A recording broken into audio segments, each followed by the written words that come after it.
Lo dijo en la primera hora.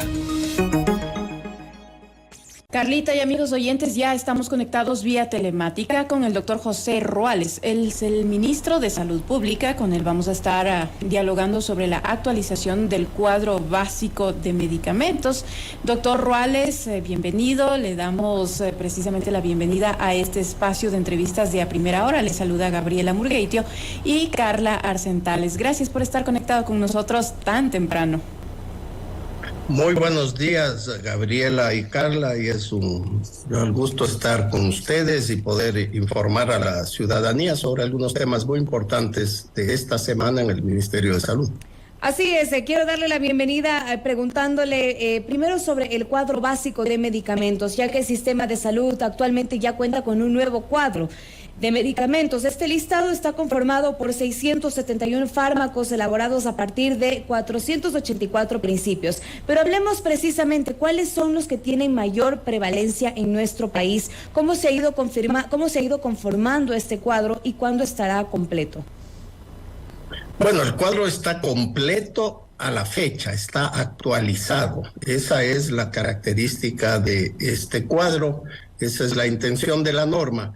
El cuadro nacional de medicamentos básicos incluye todos los medicamentos que pueden utilizarse en el país, de la cual se derivan muchas formas farmacéuticas, mezclas, formas donde hay 1 o 2 medicamentos, de cada medicamento puede haber una forma inyectable, una forma oral, etcétera, ¿no?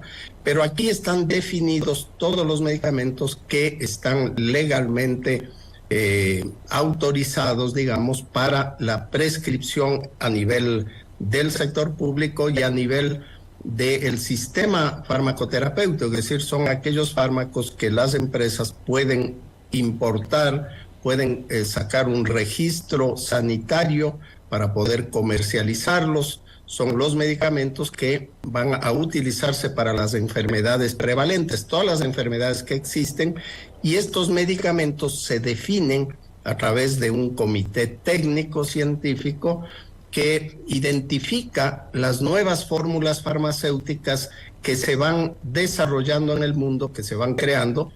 Estas fórmulas farmacéuticas se presentan al Consejo Nacional de Salud para que puedan incorporarse. Por ejemplo, hemos incorporado ahora 30 nuevas formas, pero 14 son medicamentos oncológicos o inmunosupresores, porque la mayor parte del desarrollo farmacológico se está dando justamente en los tratamientos para el cáncer.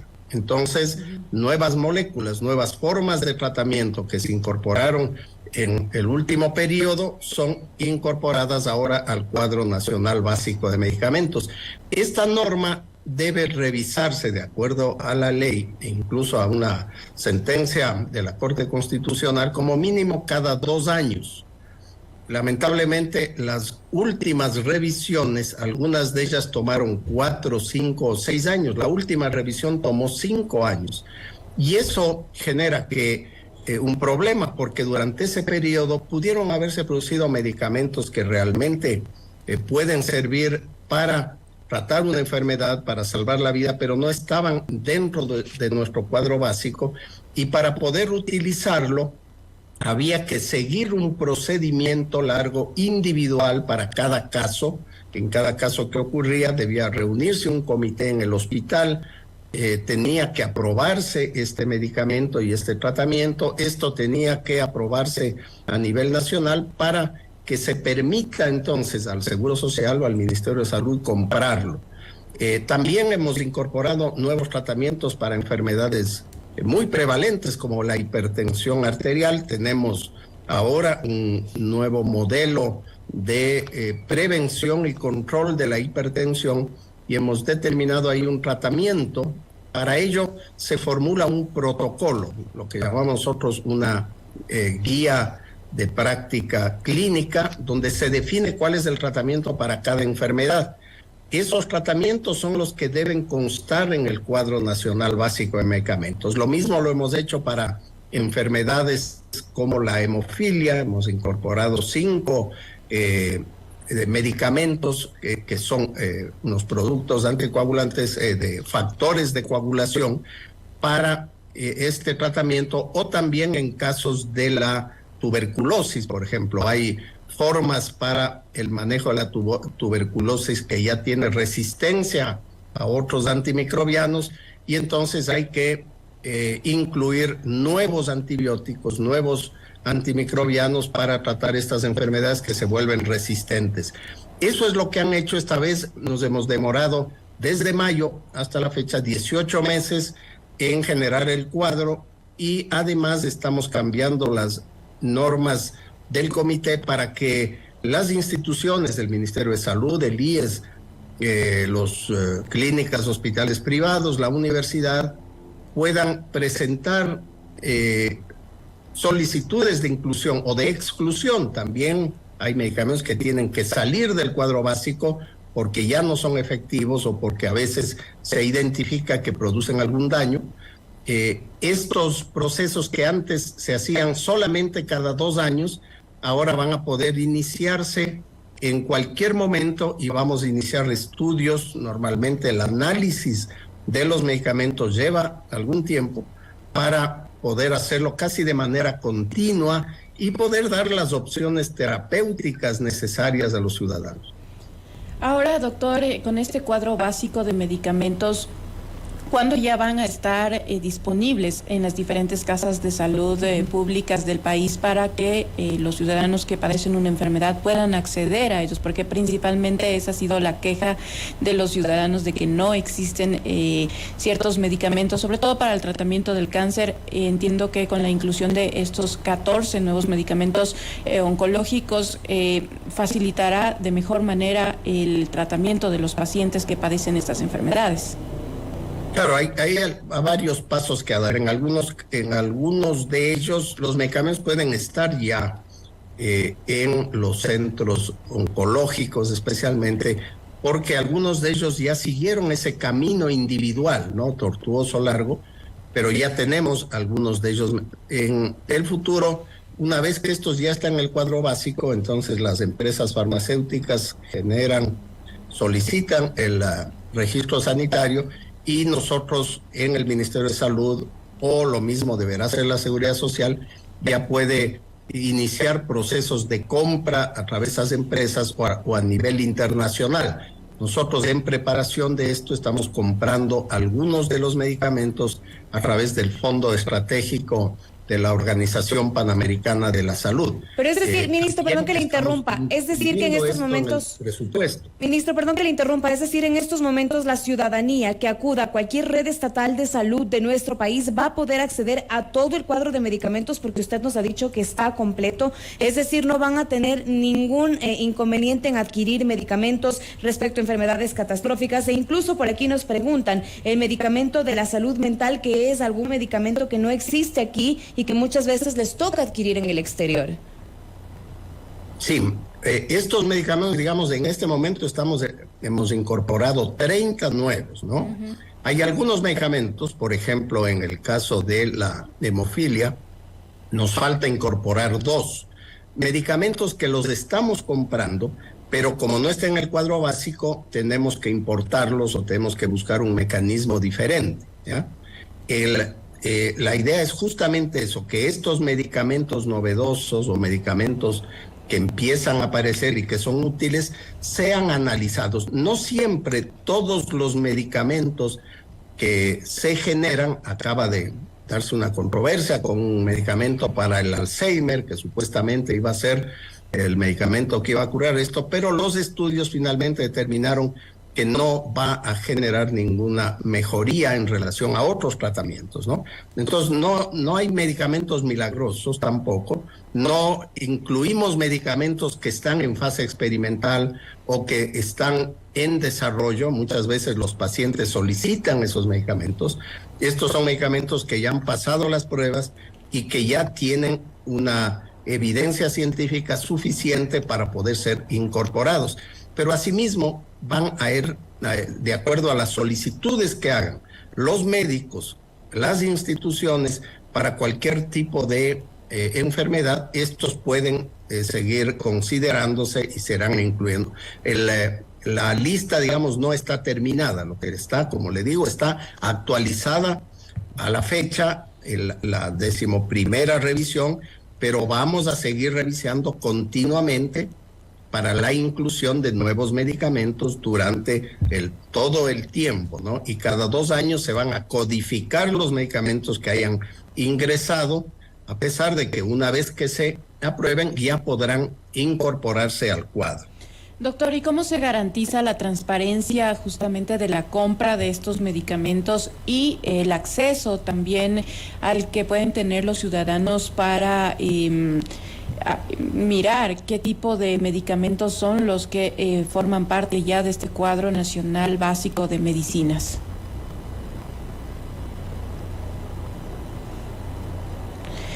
Doctor, creo que su micrófono está apagado porque no le escuchamos. Bueno, le decía que el cuadro nacional básico de medicamentos está disponible y es por primera vez, antes ha sido como un secreto, está disponible en la página web del Consejo Nacional de Salud, conasa.org, y para los médicos, que son los que utilizan esto diariamente, un aplicativo también, tanto a nivel de la computadora como de su teléfono inteligente, en donde podrán hacer la consulta de todas estas formas farmacéuticas, ¿no? Esta es el catálogo de medicamentos que tenemos, digamos, la lista de medicamentos.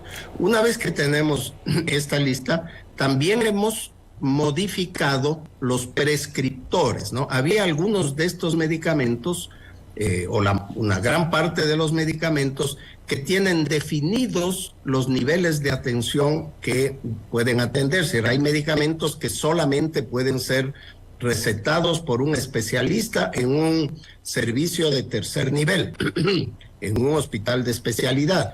Otros que pueden ser recetados en un hospital general y otros que pueden ser recetados en un centro de salud por un médico general o por un médico familiar. Lo que hemos hecho algunos cambios es para que hemos creado 2 kits de medicamentos para el primer nivel. El uno es un kit para la atención del riesgo de muerte materna, de tal manera que este puede estar disponible y pueda ser formulado desde el primer nivel de atención. Y el otro es un kit púrpura, que son un conjunto de medicamentos para la atención y respuesta a las mujeres que sufren de violencia de género. Además hemos creado una opción para que los médicos especialistas en medicina familiar o los médicos especialistas en medicina interna que trabajan en centros de salud puedan dar la continuidad de los tratamientos de los especialistas, ¿no? Por ejemplo, un cardiólogo le da un tratamiento a un paciente que tiene una arritmia, pero solamente tiene que volver a consultar si es que hay un problema, o tiene que consultarle cada 6 meses o cada año. Antes tenía que volver cada mes para recibir una nueva receta del medicamento, porque solo podía darle el cardiólogo. Ahora el médico de cabecera, es decir, el médico familiar, va a poder continuar el tratamiento. Eso ayuda a que pueda además seguir el caso, la evolución del paciente, y reducimos la congestión a nivel hospitalario, ¿no? Ministro, quería preguntarle también respecto en este mismo tema, nada más veo que es recurrente la pregunta de la ciudadanía respecto a cómo adquirir diferentes medicamentos a través de este plan de la externalización de farmacias. Veo que mucha gente menciona que ha ido al IES, que no ha podido conseguir tal medicamento. Entonces sí es importante aclarar que no es que la lista esté completa, sino que la lista se va a ir actualizando, pero de acuerdo a que se vaya actualizando, van a poder encontrar estos medicamentos en las diferentes farmacias también con este proyecto que llevan adelante.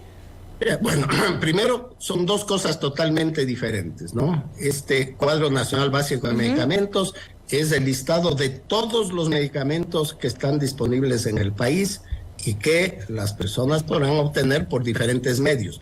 Muchos de estos medicamentos, como le explico, son medicamentos de especialidad, que solamente se obtienen por una receta de un médico especialista, que solamente se entregan a nivel hospitalario, no están disponibles en farmacias, muchos de estos medicamentos. El resto sí están disponibles a nivel privado o a nivel general. Muy diferente lo que estamos haciendo con la entrega de medicamentos, ¿no? En el Ministerio de Salud utilizamos varios mecanismos de compra y de dispensación de medicamentos. El principal que mantenemos y que estamos fortaleciendo ahora por las compras de catálogo es la entrega de medicamentos en la farmacia del centro de salud o del hospital. Eso se mantiene, estamos comprando medicamentos. Hemos gastado cerca de 380 millones de dólares en medicamentos e insumos médicos y ahora tenemos muchos de los medicamentos de esta lista están ya en el catálogo electrónico del CERCOP, que significa que ya tienen un precio y un proveedor definido a través de una puja, de un concurso de precios, y por lo tanto la compra ya se puede hacer directamente en la tienda electrónica del CERCOP, ¿no? Tenemos ya cerca de 344 medicamentos. Esto es como Amazon, ¿no? Entonces los directores de los hospitales hacen la compra en la tienda electrónica del CERCOP y los medicamentos se entregan a los 15 días y esos medicamentos se dispensan en los centros de salud y hospitales. Con eso los centros de salud en todo el país tienen esa forma, porque además se entregan otros medicamentos que vienen por otras fuentes, ¿no? Por ejemplo, las vitaminas, los medicamentos para el VIH, los medicamentos para la tuberculosis. Los medicamentos oncológicos, por ejemplo, solamente se recetan y se entregan en nuestros 11 servicios de oncología o en Solca o en las otras entidades que tienen servicios de cáncer, de tal manera que no están disponibles todos abiertamente a la población. Le explico cómo funciona en cambio el sistema Medicina Cerca.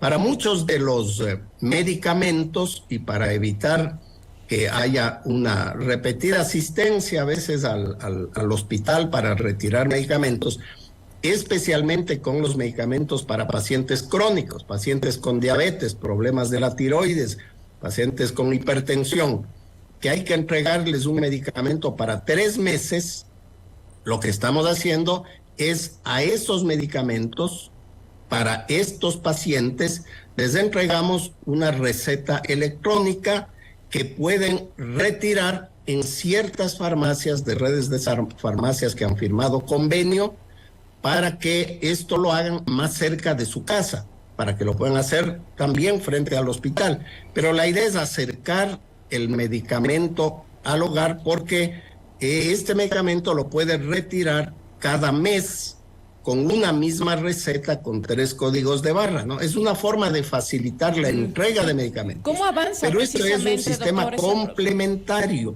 y siempre se hace y dispensa en el hospital. ¿Cómo avanza ese proceso de externalización de farmacias? ¿Y van incluso a incrementar nuevas redes de farmacias para poder servir de mejor manera a la ciudadanía precisamente con este proceso de externalización de farmacias, de medicinas, perdón? Sí, el proceso avanza, digamos, a paso firme porque es un proceso complejo. Queremos que este sea transparente, que haya la claridad suficiente tanto desde los pacientes, desde las redes de farmacias, para que no haya ningún problema. Iniciamos originalmente con 6 establecimientos como una prueba, ampliamos ya a otros 6 y en este momento estamos incorporando 11 más en este mes y luego pasamos ya a la expansión a 90 establecimientos hasta el mes de febrero. La idea es llegar a todos los hospitales generales, básicos y centros de salud tipo C. Este mes vamos a incorporar a la maternidad Luz Serena Arizmendi en Quito, al hospital de Riobamba, al hospital Luis G. Dávila de Tulcán, al Isidro Ayora de Loja, al Velasco Ibarra en el Napo y a los hospitales de Ceballos y Playas en Guayas, ¿no? ¿Cuántas medicinas se han entregado ya vía externalización de farmacias? Vía externalización hemos entregado unas 120,000 recetas, ¿no? ¿Cuántas medicinas significan? En promedio, cada una de esas recetas es para un mes y medio, ¿no? Entonces, digamos, si cada una tiene 45, multiplicamos por 120,000 el número de medicinas, pero al mismo tiempo usamos otros mecanismos, ¿no? Al mismo tiempo estamos haciendo 1.838 órdenes de compra para medicamentos por catálogo, por este mecanismo de la tienda electrónica del CERCOP que le he contado, y esto nos permite además un importante ahorro, ¿no? Porque estamos comprando a precios mucho más bajos que el precio referencial histórico que nos había dado el CERCOP. Muy bien, ministro, quiero aprovechar también su visita a este espacio para preguntarle otro de los temas que marca la agenda de nuestro país, puesto que el Ministerio de Salud Pública ya ha detectado nuevas variantes de Omicron. En Ecuador se habla de que hay 2 casos, uno en Pichincha y uno en Azuay. Estas subvariantes ya fueron identificadas en pacientes que en el momento se encuentran estables. Frente a esta información, ¿qué podríamos decirle a la ciudadanía? ¿Es un tema para preocuparse? De alguna forma, pues ya se ha retirado la mascarilla, hemos visto cierto relajamiento en la ciudadanía, se acercan las festividades. Es una subvariante de la cual tendríamos que preocuparnos. ¿De qué se trata a profundidad? Bueno, las variantes encontradas son la variante BQ1 y la BQ1.1, ¿no? Estas variantes que se han presentado en el hemisferio norte, en Europa, en Estados Unidos, son variantes que algunas de ellas tienen una facilidad de transmisión rápida, pero que también son de más corta duración. No vamos a observar un incremento en las hospitalizaciones y la gravedad de los casos porque tenemos un porcentaje de vacunación bastante alto. Sin embargo, en las personas que no han completado especialmente el refuerzo, pueden requerir hospitalización. Hasta la fecha no observamos un incremento en el número de casos que sea significativo. Durante la semana pasada, una vez que detectamos ya estos casos, no tenemos, por ejemplo, en el Ministerio de Salud, no tenemos ningún hospitalizado y ningún paciente en UCI. Entre el IES y el sector privado, tenemos alrededor de 20 pacientes hospitalizados todavía que tienen enfermedades y que se les ha detectado COVID, ¿no? Yo creo que el mayor problema que tenemos ahora que pensar para los próximos meses, a pesar de que puede haber un pequeño incremento de COVID, lo que más posibilidad de generar infecciones respiratorias agudas graves es la influenza, ¿no? Ha empezado la temporada de influenza. La semana pasada en nuestro sistema de vigilancia, de monitoreo que hacemos a nivel hospitalario y con los laboratorios, tuvimos el mismo número de casos COVID como infecciones graves que de influenza, ¿no? La influenza está aumentando, la variante de influenza, la cepa que está circulando en este momento es la H3N2 en la población general, y en los niños observamos también el virus sincitial respiratorio. Estas variantes se pueden prevenir con la vacuna. A partir del día lunes empezamos a vacunar a nivel nacional, y yo quiero llamar especialmente a los adultos mayores de 65 años, a las mujeres embarazadas, las personas con enfermedades crónicas, con discapacidad, a todo el personal de salud, a los cuidadores de personas mayores o personas con discapacidad, para que acudan a cualquier centro de salud para recibir la vacuna. La vacuna es una vacuna trivalente, tiene 3 tipos de cepas que son las que circulan actualmente en el hemisferio norte, que son las que llegan en esta época a nuestro país y que coinciden con la temporada de lluvias, la temporada de frío, etcétera, ¿no? Y estas son la AH1N1. Ministro, ¿en dónde estarán aplicando? H3N2, que es la que está circulando. ¿En dónde estarán aplicando la vacuna para que la gente pueda organizarse?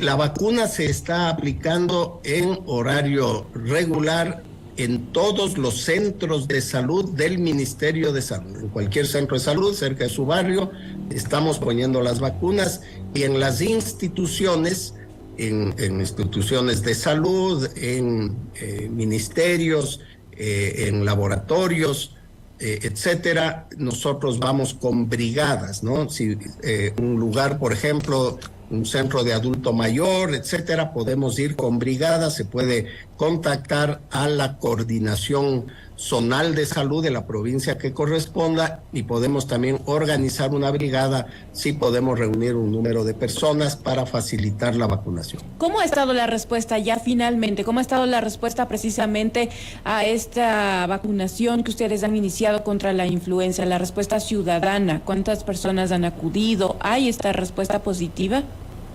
Sí, hay una respuesta positiva. El día domingo iniciamos con el lanzamiento en el Parque Bicentenario en Quito. Tuvimos una masiva concurrencia y nuevamente tuvimos algunas filas para poder atender a la vacunación.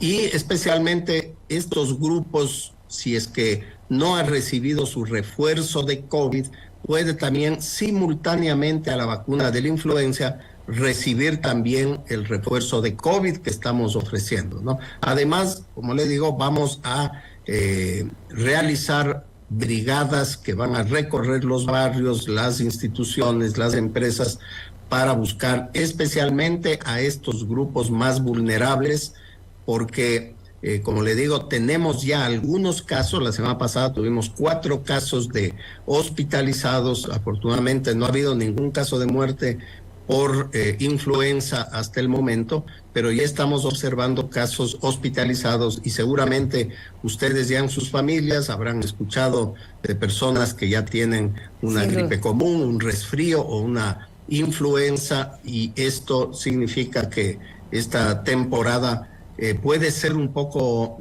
mayor que los años pasados, porque los años pasados, como usted decía, estábamos aislados, estábamos lejos uno del otro, estábamos usando medidas de protección.